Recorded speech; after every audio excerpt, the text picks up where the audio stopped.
Replace. Hi everyone, this is Lady Emmanuel making a video for the overview for linear equation. So let's get started. We have this form here, and most students that have me have this form as well as the student who have Miss Garcia here at South GP 9th Grade Center, home of the Warriors. There you go, the Warriors right there, ready to go all the way, baby.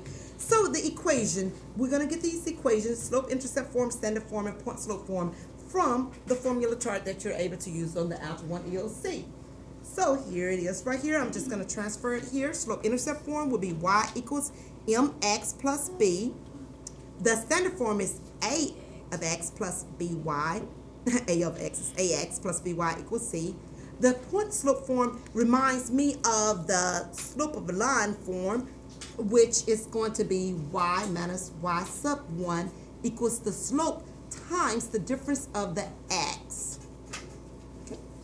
There we go.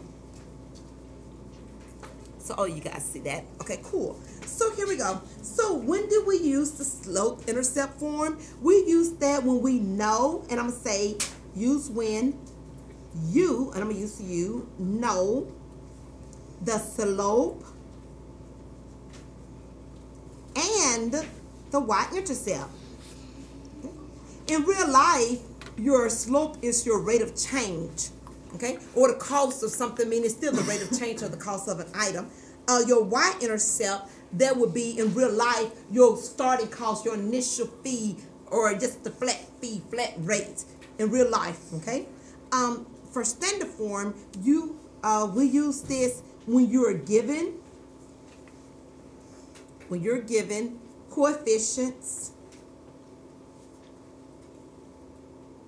for the x, I should just say for x and y. For x and y, and you're given some kind of total. And I'm saying and a total. And in real life, when we say the coefficient of x, it's something. It could be like when you go to the movies, and you have the adults rate and you have the children rate for the movies, and then you have your total cost. So your A, if you will, could be the cost of children tickets. And your B could be the cost of the adult tickets, okay? And your C would be the total cost to go to the movies, as far as in the tickets, okay? We're not going to include the popcorns.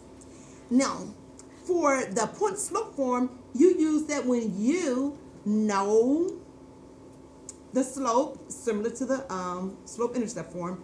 When you know the slope and you're given a point, and a point on the line.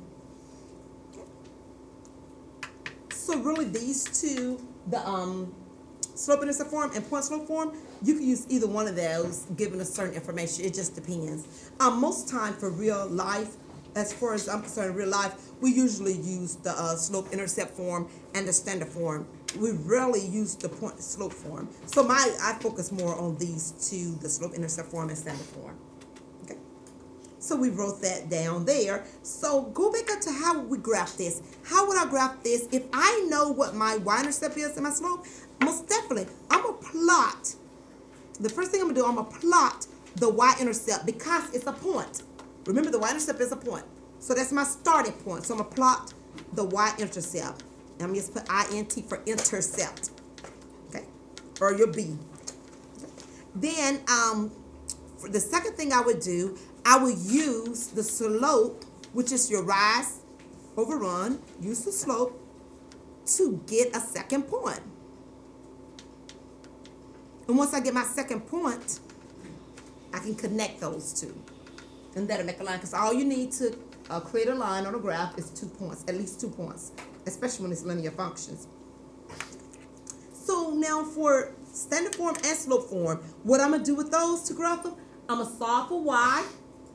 And I will go back to the steps that I use for slope-intercept form.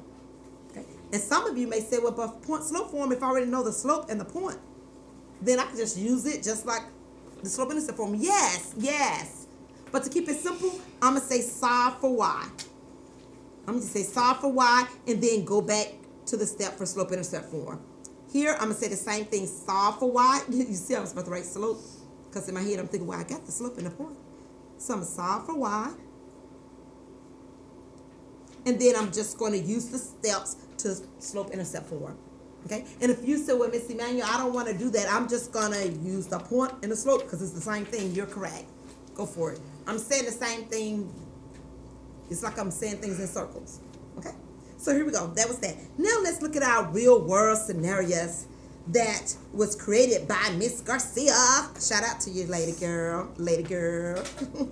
Anyway, here we go. This random made up rental company. We don't know if it's for cars or for U-Haul rental, okay? But anyway, the rental company charges a fixed fee. This fixed fee, babies, the fixed fee, that's your y-intercept, okay? Fixed fee, y-intercept, that's your starting point, which is, they say, it's $40. So I know here that B equals $40. And then it said $2.50 per mile. That tells me that $2.50 is a rate. Okay? It's a rate. So I know this right here is my M.